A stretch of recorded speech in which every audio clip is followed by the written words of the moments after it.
In the dark shadows, in the white cold, fearlessly we search for knowledge new and old. We drink the strong spirits and read the ancient tomes. The order of the Abracast. We are the brave and the bold. The apocal event. In late 1914, the first draft of Liber Novus took form, and Jung recognized what he experienced was of far more personal import. It was apocal. It was the new hermeneutics of human creativity, one made possible only by and through, and then in the sensuous formation of an extraordinary human venture of vision. In a letter to Kurt Planchette dated 10 January 1929, Jung defended the symbol, and here he undoubtedly speaks of the living symbol formed from his own venture as the sensuously perceptible expression of an inner experience. Jung continued that he asserts the symbolic expression in its highest form of thought possible. The highest form of intellectual process would be the symbolic experience in its symbolic expression. He explains in further by resorting to an ancient Gnostic vocabulary. Quote, the symbol belonging to a different sphere from a different instinct. The later sphere is the mother. The sphere of the symbol is the sun or God. From my private use, I call the sphere of paradoxical existence. The incentive unconscious in the pleroma, a term borrowed from Gnosticism, the reflection and the formation of the pleroma in individual consciousness produces an image of it, of like nature in a certain sense, and that is the symbol. In it all, paradox are abolished, and the pleroma above and below lie together in a strange way and produce nothing. But when it is disturbed by the mistake and needs of the individual, a waterfall arises between above and below. A dynamic something that is the symbol. Like the pleroma, the symbol is greater than man. It overpowers him. It shapes him as though it had opened a sluice and pours a mighty stream over him and sweeps him away. Unquote. A year later, in 1930, he wrote further about the happening when the mighty stream it let loose, speaking about a signal imaginative creations across the ages.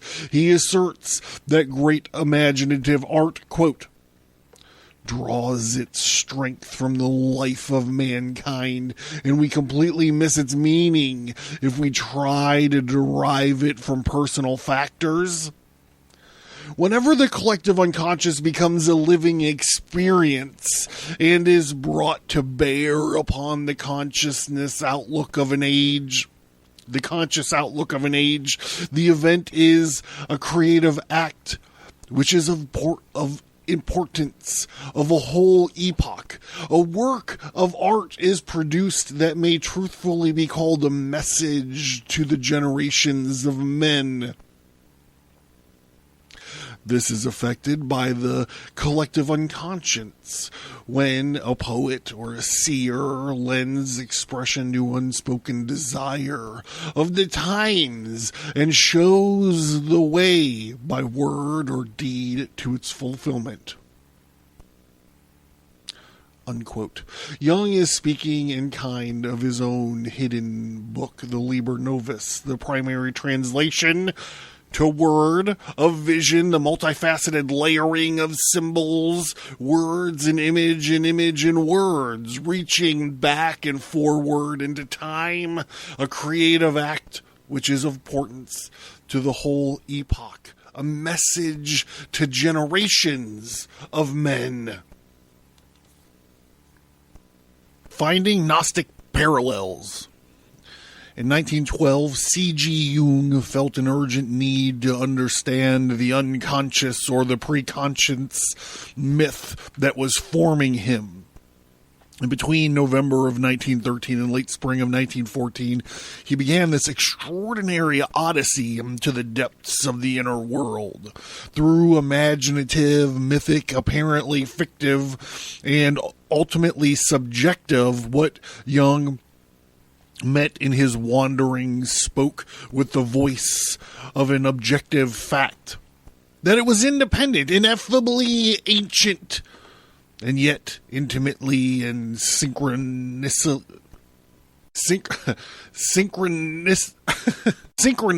involved with human history. He perceived it as real, and the story it told had the tenor of a revelation. The experience placed a weighty vocation upon him. He needed to link what had happened to him, both the experience and the new book it produced, to its root, to its history. He explains his situation. First, I had to find evidence for this historical prefiguration of my inner experience. That is to say, I had to ask myself, where have my particular premises already occurred in history? And if I had not succeeded in finding such evidence, I would never have been able to substantiate my ideas. Analytical psychology is fundamentally a natural science, but it is a subject far more than any other science to the personal bias of the observer. The psychologist must depend, therefore, in the highest degree upon historical and literary parallels, if he wishes to exclude at least the crudest errors in judgment. Between 1918 and 1926, I had seriously studied the Gnostic writers, for they too had been confronted with the primal world of the unconscious and had dealt with its contents. Unquote. By recognizing historical roots, Dr. Jung gave substance and sustenance to his psychology. The first place he searched and found those roots was the Gnostic writers' memories, dreams, and reflections, records. He undertook the study of Gnostic writings between 1918 and 1926. However, the initial date was incorrectly stated. His serious study actually began 3 years earlier, in 1915. As Jung undertook the calligraphic transcriptions of the first pages of his draft manuscript into the Red Book in 1915, he was already searching the records of humanity for evidence that he was not alone in his extraordinary experience. He hunted it in history at the point Jung turned anew to reading the accounts of the ancient Gnostic Gnosis. Jung turned anew into reading the accounts of the ancient Gnosis. Sunu, I've butchered this guy's name so often, I'm so sorry. Sunu Shamdasani had noted that Jung began his close study of the Gnostic works while on military service in January and October of 1915, and now he approached the text with a unique interpretive tool, his own experience into the prior 2 years. So Sonu Samdasani is the guy who translated, edited, and wrote the extensive foreword to the Red Book, Liber Novus. Back to it, sorry. The period in Jung's life has been this period in Jung's life had been his greatest enigma. He described it as the numinous beginning which contained everything, but until very recently we knew next to nothing about it. Disclosure of the primary records now allows examination for the transformations that occurred in late 1915 and early 1916. A few months after Jung completed his drafts of the initial 2 sections of Liber Novus, and during which he started the calligraphic transcriptions of those drafts into the big folio volume that became known as the Red Book. But to understand Jung's enormously important awakening during this period, the events must be carefully placed in temporal context. Without comprehending what happened to Jung during these years, I do not believe it is possible to fully grasp the motivation and focus of his later works. Indeed, it seems much has not yet been understood. Barbara Hanna recorded, he, meaning Jung, told me more than once that he had the first parallels he found in his own experience, where the Gnostic text, that is, those reported in Elenkos of Hippolytus. It is now evident that Jung studied the Gnostic materials preserved by Hippolytus in 1915, and he saw then the parallels with his own experience. This connection with Gnosis instigated intense interest and further reading of then extant Gnostic literature. Gnostic myth therefore supplied a vocabulary for expression of the experiences recorded in Liber Novus. So I gotta back up for a second. This guy's name is Barbara Hanna. All I can think of is Hanna-Barbera. I'm thinking of like Snagglepuss going, exit stage left, C.G. Jung, into the existential terror. that is the obtaining of Gnosis. Of course, he had already crossed paths with some of his material during his feverish and wide-ranging study of mythologies 4 years earlier, found in 1911 while working on Wanderlungen and Symbole der Libido. Okay. So I don't know what that means. Wanderlungen, symbols of the libido. Wonder and the symbols of libido. Am I close? I don't know. Let me know. But then, as he much later commented, he had not understood it. The situation was different by the end of 1915. The events of the prior 2 years had granted Jung the interpretive key to Gnostic vision. He recognized the vision behind these ancient texts because he, too, had experienced it. Again, consider what had happened to him. Order the events and the formidable effects, the contemporaneous ledgers of his visionary venture, as recorded in the journals known as the Black Books, began on 12 November 1913 with Jung petitioned to his soul, "My soul, where are you?" I was going to do another Hanna-Barbera joke. Should I do it? "My soul, where are you? We've got some work to do now." Squeak, squeak, wee, wee, wee.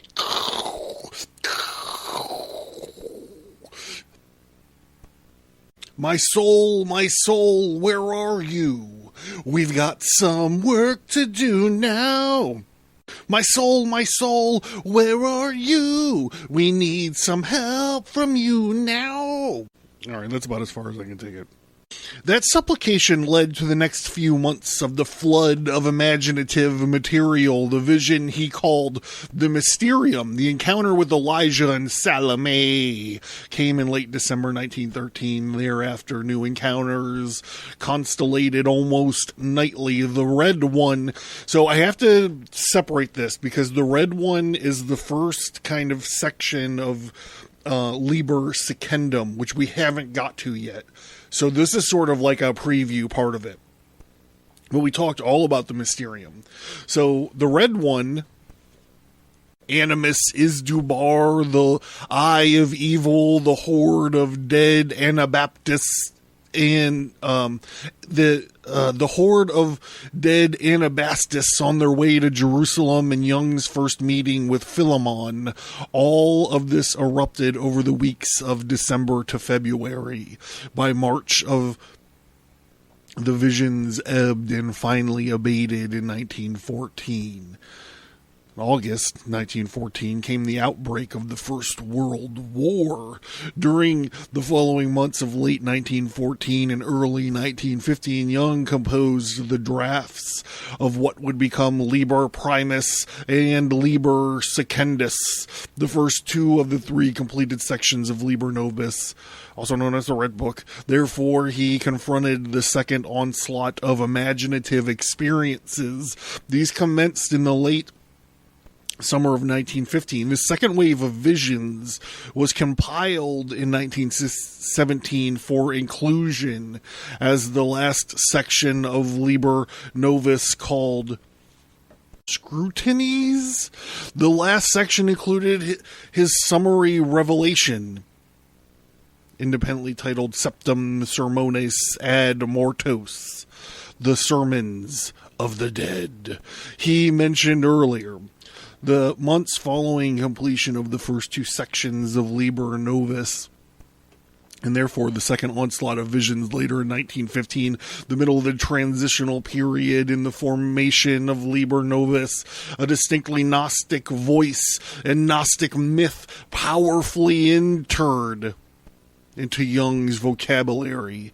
This was apparently a period when Jung intensely identified the Gnostic root of his apocal revelation. The Abracast: occult, history, conspiracy, and violence.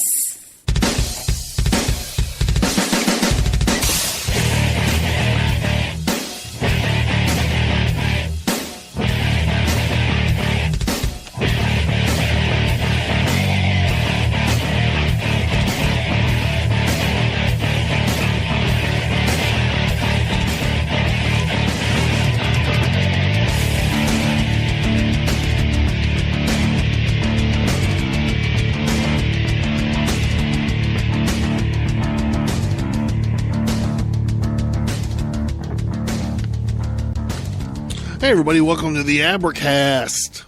I'm your host, John Towers. So I'm excited about tonight's show because it's touching on something that's kind of personal to me. Woo, personal. The other day, someone had asked me a question on a YouTube thing. I can't even remember what it was, but they were asking me about my tattoos. Generally, as a rule, I don't talk about them. Like, art is the interpretation, whatever you want to think about them. But I have this red knight chess piece. The knight is the horsey, the chess piece horsey on my left forearm here. And that ties directly into tonight's episode. Now, we've talked about like items before, and I have not mentioned them, but like in the Lesser Key of Solomon, we talked about something that would tie into this red horse chess piece, and we did a Halloween episode 2 years ago that would have tied into this red horse chess piece, and so I'm excited tonight, and the show's theme song, right? The show's theme song is called Red Horse Rising, and it's a band. It's performed by a band called X Prophet, and it's about. I don't know if I want to say what it's about, but I've never played the whole I never played the whole song on the podcast before. Maybe I will. Maybe I will tonight. Maybe I'll end the show with the whole thing in reference to the Red Book. What are we going to call it? We're going to call it maybe The Watcher on the Wall and the Red Rider. Yeah, maybe I'll play the song at the end. We'll see. But there is something else coming up on the end, too. There's also another surprise coming up on the end. Thank you guys for, just as a side issue, for those of you who are leaving positive reviews on Apple or wherever. I don't usually check reviews, and but I do want to say thank you for the few good ones that we've had. And at the end, I need to get something off my chest, but I don't want to muddle up the show with it. So at the end of the show, I'm gonna rant and rave for a little bit about about a related topic, and then maybe after that, I'll put the Red Horse Rising by X Prophet, the whole song, maybe. Okay, so here we go. So that cold open was from the foreword of a book called The Search for Roots, C.G. Jung and the Traditions of Gnosis. The book was written by Alfred Ribby, but the foreword was written by Lance S. Owens. That was just two little sections there from the foreword of the book to give what we're going to get into tonight, a little bit of context, a little bit of historical perspective. But tonight we're going to dive back into Liber Novus, or the Red Book. We're going to dive into the second part, which is called Liber Secundus. So let's just do it. Before I get started, before I continue getting started, I think that there's going to be a special section at an after credits scene. If you're interested in sticking with it, it's I don't even want to give away what it's going to be. If you're interested in sticking with it, there's going to be after the credits, I'm going to rant and rave about something for a moment or two, because I need to get it out of my system, but I don't want to force it on you. So it'll be at the end. If you want to listen to it, you can. If not, tune the fuck out. So Liber Secundus.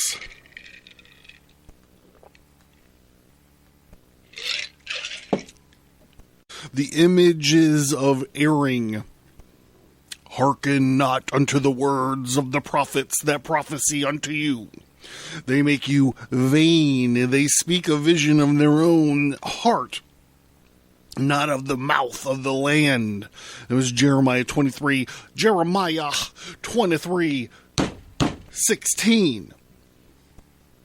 I have heard what the prophet said, and the prophecy lies in my name, saying, I have dreamed. How long shall this be in the heart of the prophets that prophecy lies? Yea, they are prophets of deceit of their own hearts, which think to cause my people to forget my name, and by their dreams which they tell every man to his neighbor, as their fathers have forgotten the name of Baal. The prophet that had a dream, let him tell a dream, and he that hath my word, let him speak my word faithfully. What is the chaff from the wheat, saith the Lord? Jeremiah 23, 25 through 28. The red one. The door of the mysterium has closed behind me. I feel that my will is paralyzed, and that my spirit of the depths possesses me. I know nothing about a way. I can therefore neither want this nor that, since nothing indicates to me whether I want this or that. I wait, and without knowing what I'm waiting for. But already in the following night, I feel that I had reached a solid point. I find that I am standing on the highest tower of the castle. The air tells me so. I am far back in time. My gaze wanders wildly over solitary countryside and a combination of fields and forests, and I am wearing green garments. A horn hangs from my shoulder. I am the tower guard. I look out into the distance and see a red point out there, and it comes nearer on a winding road, disappearing for a while in the forest and reappearing again. It is a horseman in a red coat. The Red Horseman.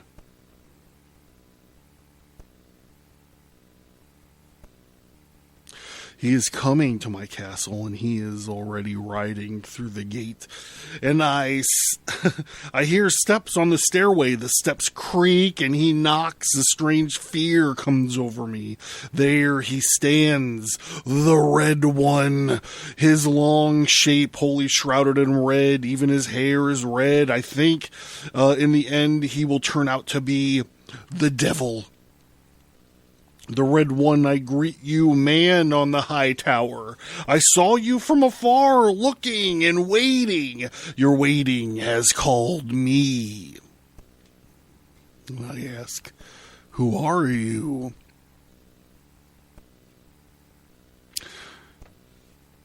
The writer answers, who am I? You think I am the devil. Do not pass judgment, perhaps. You can also talk to me without knowing who I am. What sort of superstitious fellow are you that immediately you think of me as the devil? And I answer,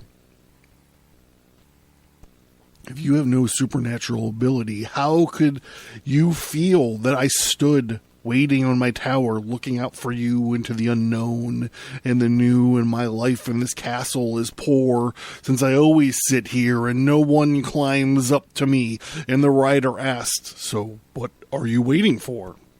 I answer, I await all kinds of things, and especially I am waiting for someone of the world's wealth, which we don't see here, to come to me. The writer, so I have come to absolutely the right place.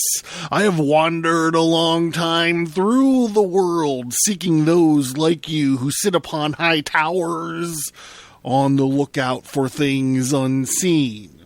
And I answer, you make me curious. You seem to be a rare breed. Your appearance is not ordinary. And then, too, forgive me, it seems to me that you bring with you a strange air, something worldly, something impudent or exuberant, or, in fact, something pagan? The writer answers, you don't offend me. On the contrary, you hit your nail on the head. But I am no old pagan, as you seem to think. And I say, I don't want to insist on that. You are also not pompous and Latin enough. You have nothing classical about you. You seem to be a son of our time, but as I must remark, rather an unusual one. You're no real pagan, but the kind of pagan who runs alongside our Christian religion. The writer says, you're truly a good diviner of riddles. You're doing better than any of the others who have totally mistaken me. And I say, you sound cool and sneering. Have you never broken your heart over the holiest mysteries of our Christian religion? And the writer says, you're an unbelievable, ponderous, and serious person. Are you always so urgent? So urgent, urgent, urgent. And I say, I would, before God, always like to be serious and true to myself, as I try to be. However, that certainly becomes difficult in your presence. You bring a certain gallows air with you. And you're bound to be from the black school of Salerno, where pernicious arts are taught by pagans and the descendants of pagans. And the writer says, you are superstitious and too German. You take literally what the scriptures say, otherwise you could not judge me so hard. And I say, a hard judgment is the last thing I would want, but my nose does not play tricks on me. You're evasive. You don't want to reveal yourself. What are you hiding? The Red One seems to get redder. His garments shine like glowing iron. And he says, I hide nothing from you. You true-hearted soul, I simply amuse myself with your weighty seriousness and your comic veracity. This is so rare in our time, especially in men who have understanding at their disposal. I need to... Hold on. I need to find my pen.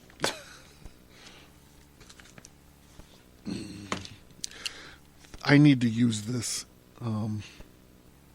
Men who have understanding at their disposal. Sick burn, writer. Sick burn. And I say, I believe you cannot fully understand me. You apparently compare me with those whom you know, but I must say that to you, for the sake of truth, that I can neither belong to this time nor to this place. A spell has banished me to this place and time. For years, I am really not what you see before you.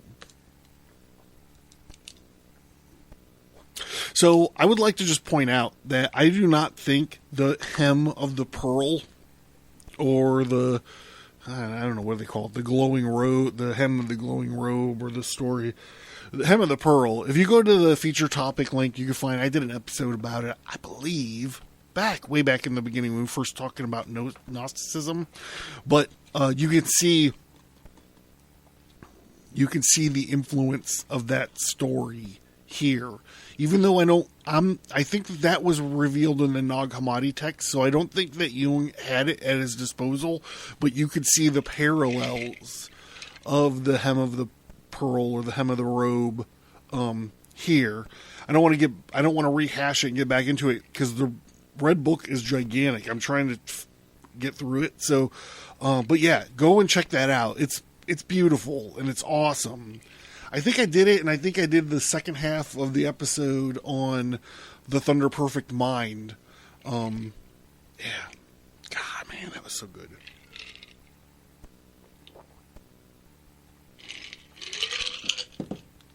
The writer says, "You are astounding things. Who are you, then?" And I answer, "It is irrelevant. I stand before you as that which I presently am. Why am I here and like this? I do not know, but I do know that I must be here to justify myself according to my best knowledge. I know just as little who you are as you know who I am." And the writer says, "This sounds very strange. You are something of a saint, hardly a philosopher, since you have no aptitude for scholarly language, but a saint, surely that. You smell of fanaticism. You have an ethical air and a simplicity that smacks of stale bread and water." Sick burn, Red Rider. And I say, I could say neither yes nor no. You speak as one trapped in the spirit of the time. It seems to me that you have no lack the terms of comparison. And the writer says, "Perhaps you attend the school of the pagans." You answer like a sophist.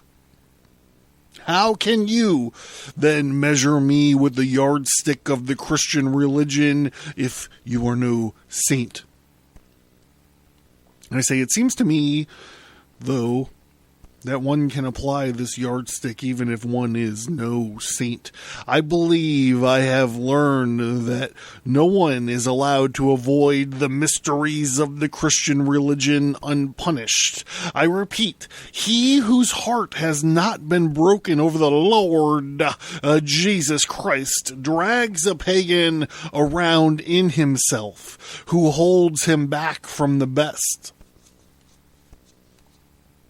And the writer says, again, this old tune, "For what if you are not a Christian saint? You are not a damned sophist after all. And I say, you are ensnared in your own world, but you certainly seem to think that you can assess the worth of Christianity correctly without being a downright saint. And the writer says, if you are a doctor of theology, hey, I'm a doctor of theology. Well, I'm a doctor of divinity. I don't want to get into any kind of legal trouble. If you're a doctor of theology who examines Christianity from the outside and appreciates it historically, and therefore a sophist after all, and I say you are stubborn. What I mean is that it's hardly a coincidence that the whole world has become Christian. I also believe that it's a task of the Western man to carry a Christ into the hearts and to grow it with suffering, death, and resurrection.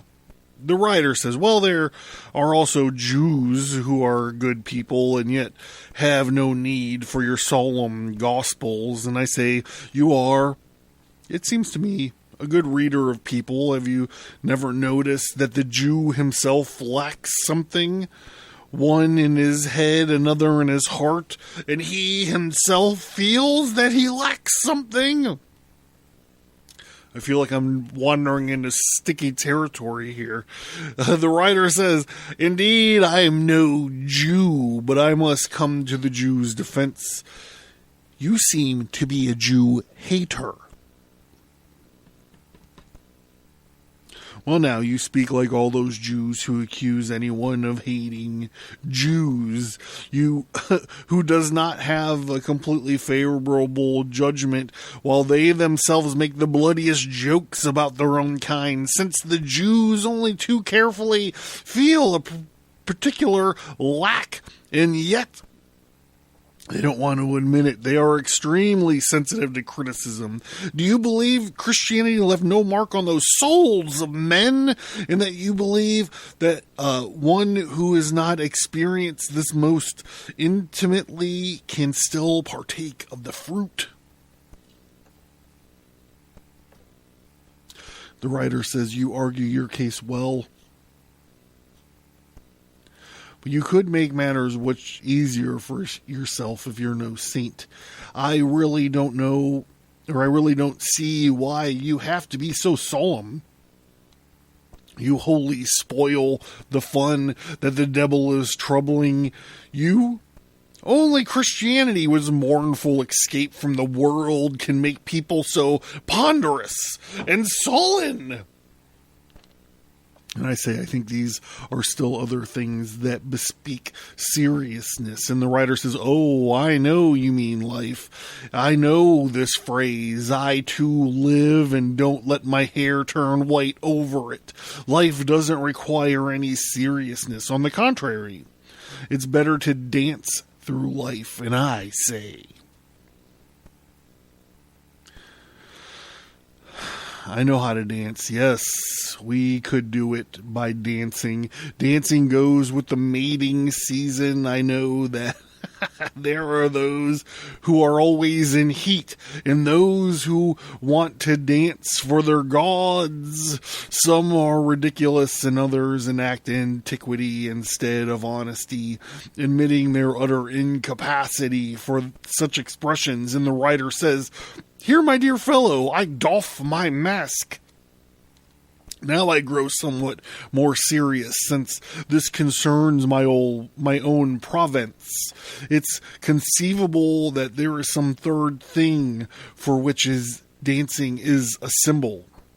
The Red Rider transforms itself into a tender, reddish flesh color, and behold, oh miracle! My green garments everywhere bursts into leaves.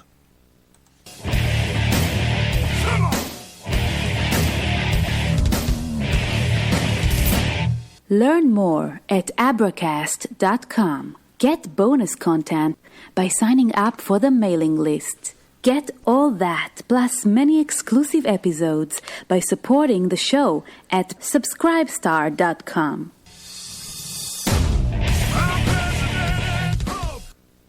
Hey, just want to remind you guys to check out the check out Abracast.com.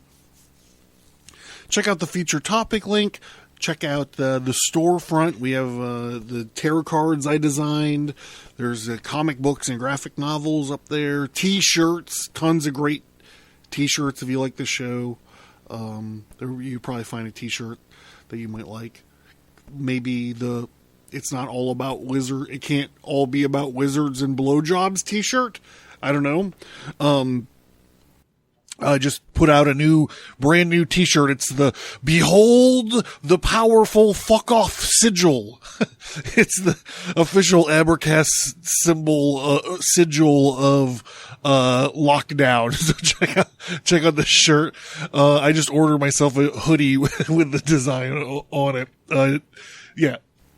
So remember that, and then remember after the end here, I'm going to be doing like a rant just to get some shit off my chest. If you're interested in that. If not, I didn't want to muddle up the episode with it. So let's get back to this thing. All right, getting back to it. Perhaps, too, there was a joy before... this is me, I say. Perhaps, too, there is a joy before God that no one can call dancing. But I haven't yet found this joy. I look out for things that are yet to come.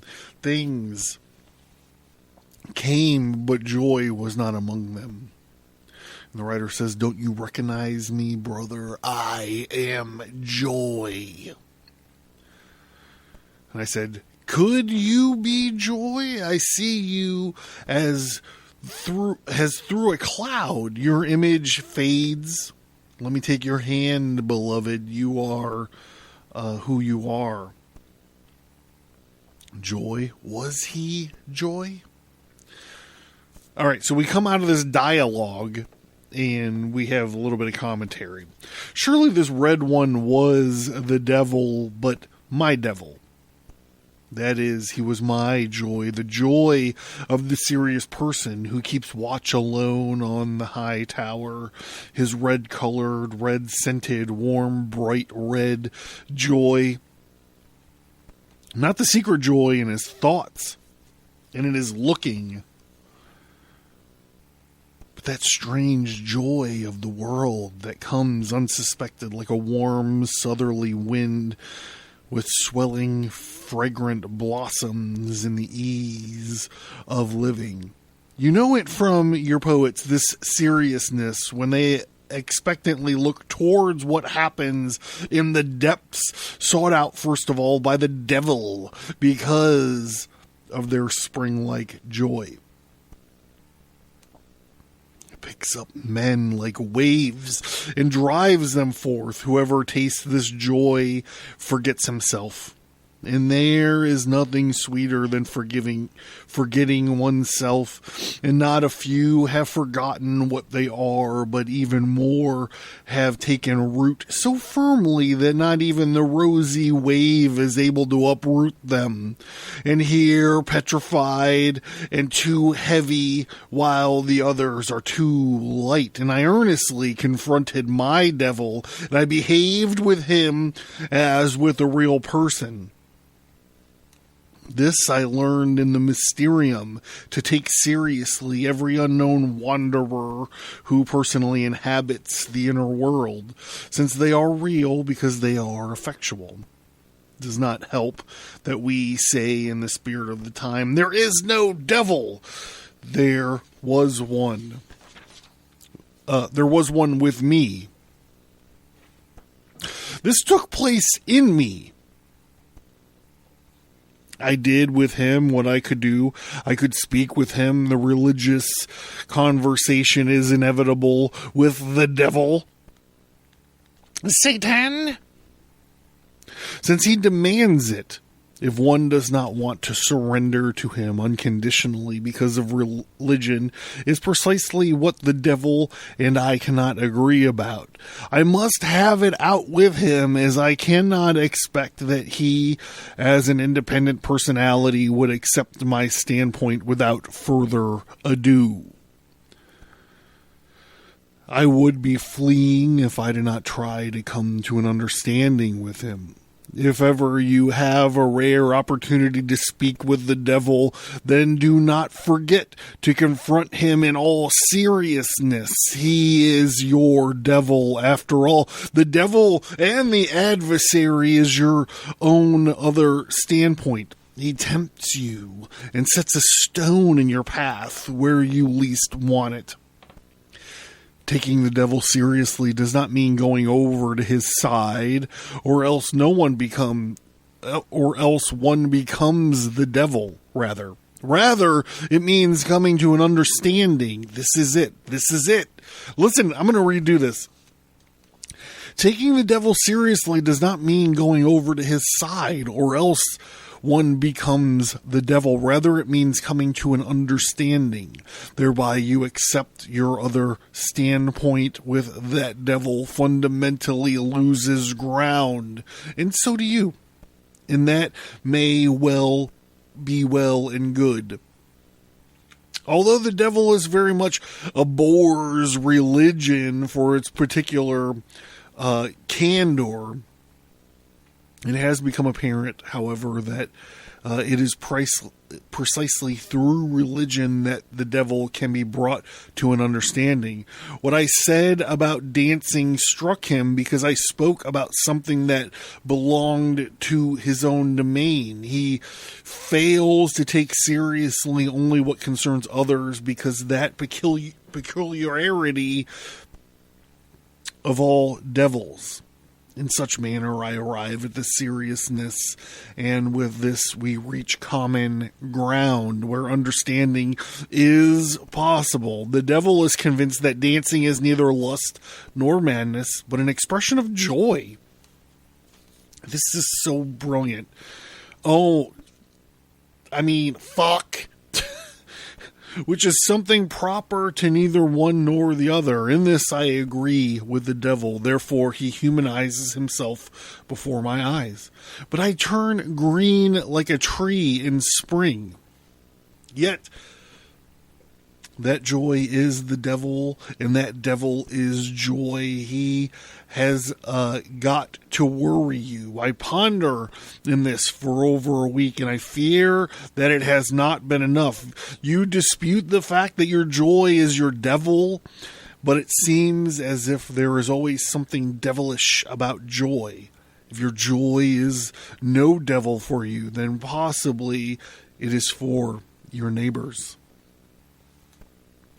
I recently responded to some, it must have been an Instagram post. I'm totally off Facebook nowadays. I don't even remember what my Twitter thing is. So it must have been Instagram.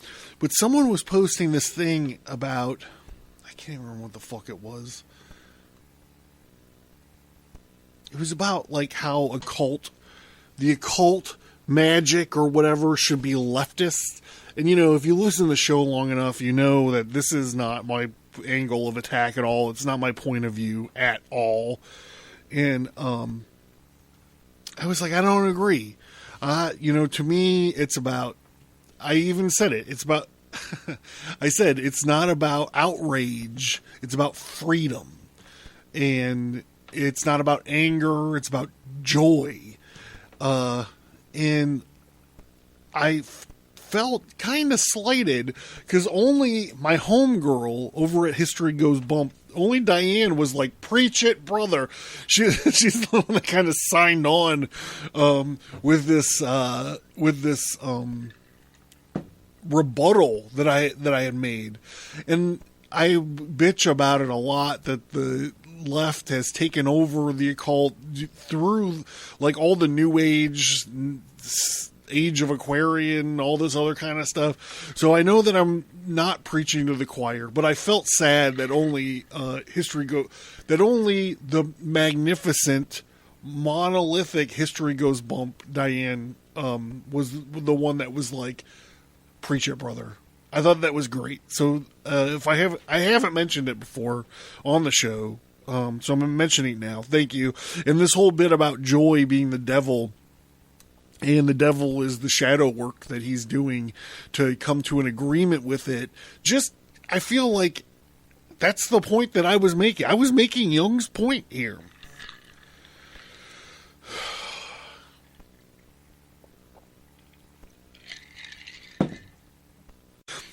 Since joy is the most supreme flowering and greening of life, this knocks you down.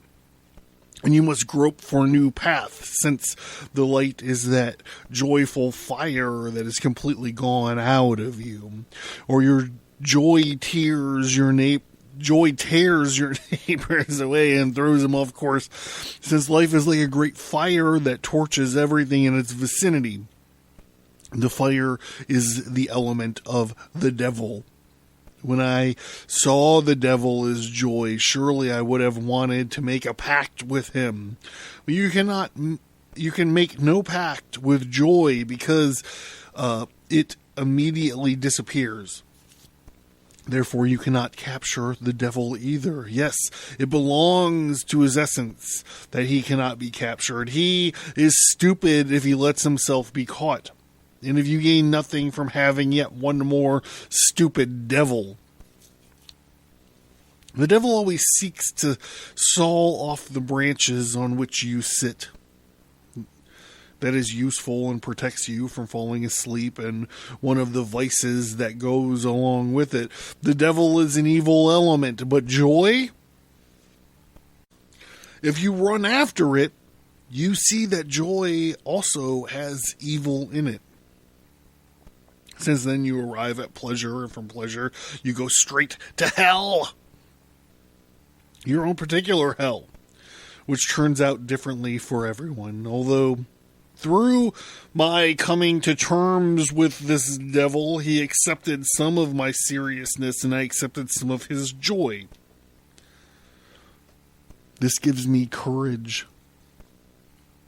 But if the devil has gotten more earnest, one must brace oneself. It is always a risky thing to accept joy, but it leads us to life. And it's disappointment from which the wholeness of our life becomes. So look, I'm John Towers. This has been the Abracast. Check out abracast.com. The Storefront. Check out the Mysteries in the Dark section. Check out, the Storefront. Tarot cards, t-shirts, graphic novels. Check out Mysteries in the Dark section. I'm not sure exactly when I'm going to let this thing loose. I'm really paranoid that is...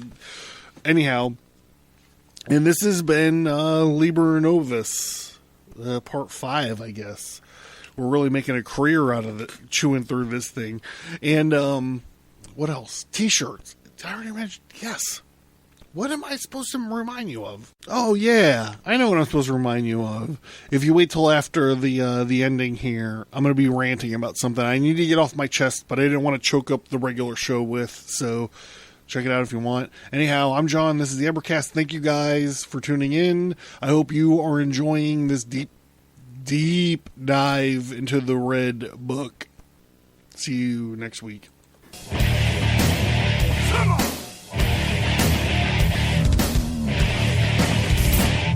Thank you for listening to this episode. Send an email or visit us on social media to let us know what you think about this topic. And please remember to leave a 5-star rate and review.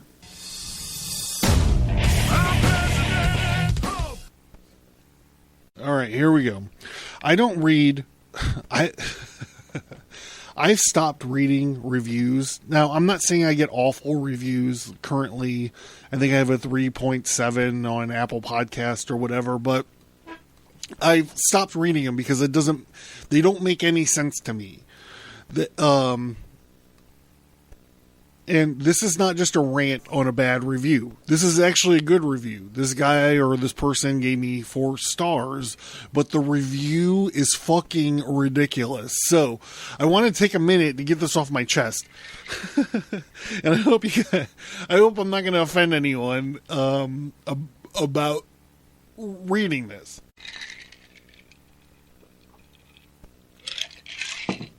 So here's to let you know how often I check reviews. This was left on 10/29/2020. literally, I just stopped reading them. But for some reason, I just looked, and this is what I saw yesterday. Scorpio Saison writes, food for thought, comma, if you want. Hello, John. He spells my name. They spell my name right. I'm not sure. I found your podcast earlier today in pursuit of tarot content. So, first point of view, I want to just interject here is I haven't done a tarot card episode since...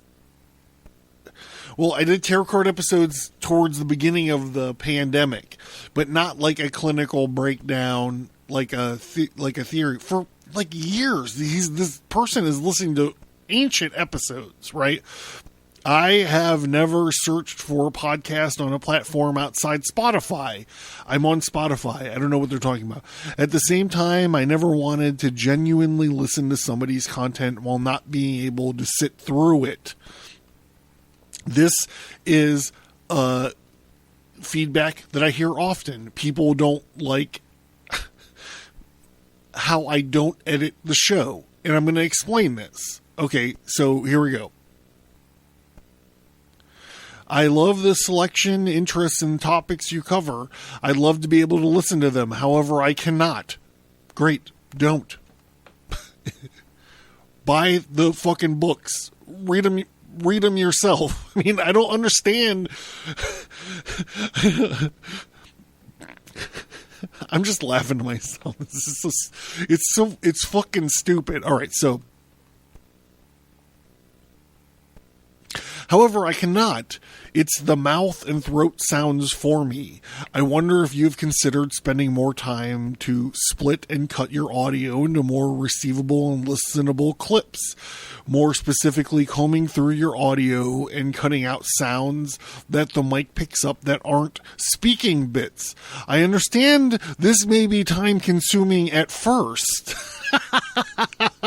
But I hear it gets easier and more rewarding as ratings reflect the effort. To boot, I believe many podcasters are even able to hire editors to do it for them after the success begins to mirror their effort.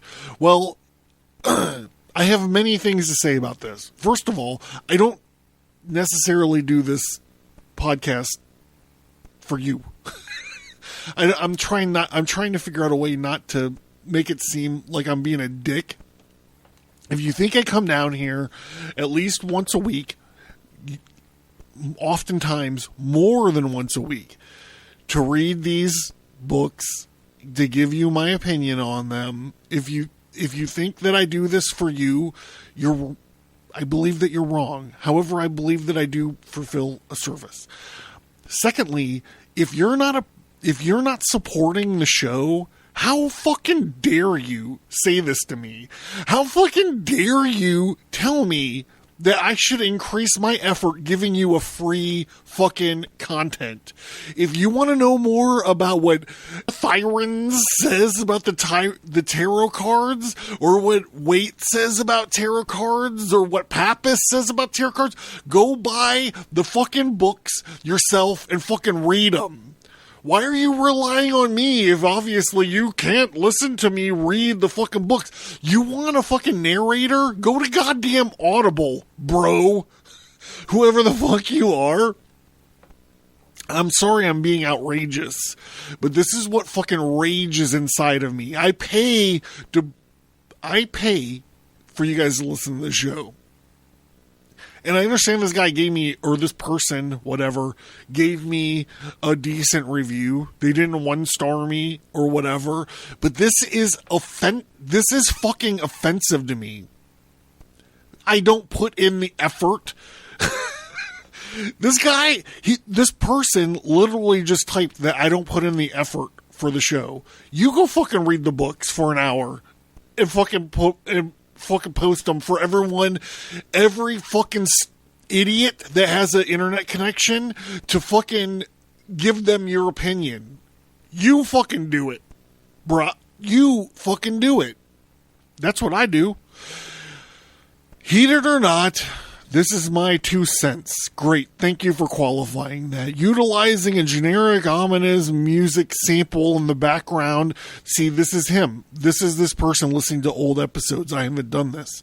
I tried to do this, and I didn't like the way it turned out, so I stopped doing this years ago. While you read could add to it's backhanded, generic, ominous music. Well, I have to tell you that some of that music I fucking paid for. So go fuck. Maybe I'm being too harsh. So let me try another way.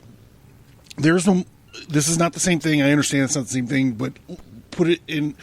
This is a perspective that I have.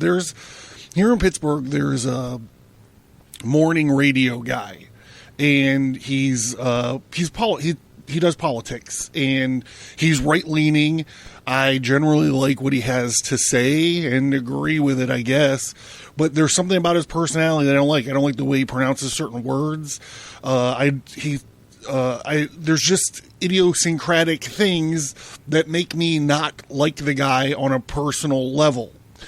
So, if I was going to do what this person did, I would sit down and write a 3-paragraph long email explaining to this Pittsburgh radio person that he should spend more time pronouncing words differently. He should spend a little bit less time talking about Pittsburgh sports. He should not have his goofy friend on in certain segments. He should not play these whatever bothers me. I'm going to sit down, I'm going to write a 3-paragraph email to him saying, hey man, I really like your show, except these things. Can you please fix them for me so I can enjoy your show more? I really like your show. I like the production value. I like everything about it. I like your views. I just don't like you. So can you replace yourself? No, instead, I just don't listen to his show on my drive in the morning. He doesn't know I exist because I don't listen to his show because I don't like it. So I guess that's the conundrum I have. Why waste your time writing? Like I said, this isn't an awful review, but why waste all this time giving me bad reviews? Like, just find something else to listen to. You get it for free. I'm trying not to have so much outrage and just kind of let it go. That's what I need to do. I need to let it go. But this shit is just silly.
living creatures yet come and see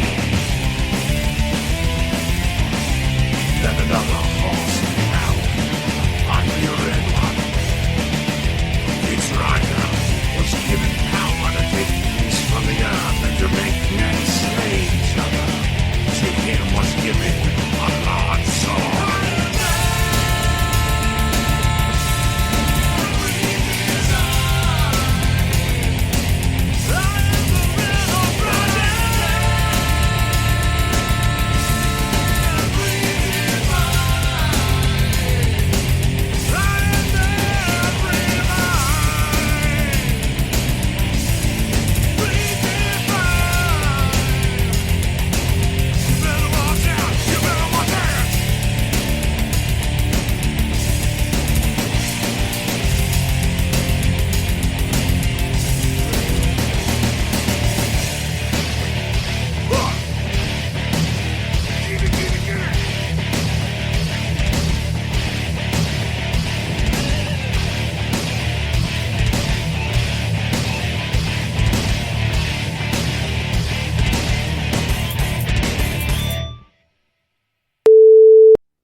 If you're considering supporting the show on Subscribestar, let me tell you a little bit about what's going on over there. The degree of the Red Archive, which is the $1 a month, you get access to some bonus audio, but there's also 50 plus hours of archived episodes. These are older episodes.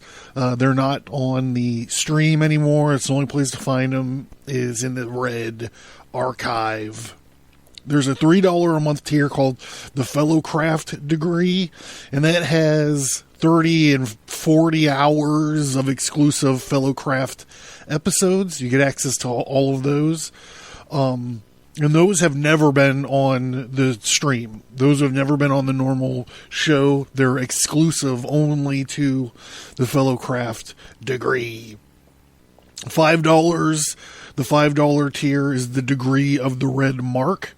And so for $5, you get the archived episodes, you get the Fellowcraft episodes, and then you are able to get some swag, bookmarks, temporary tattoos, exclusive tarot cards, all different kinds of stuff coming out every once in a while.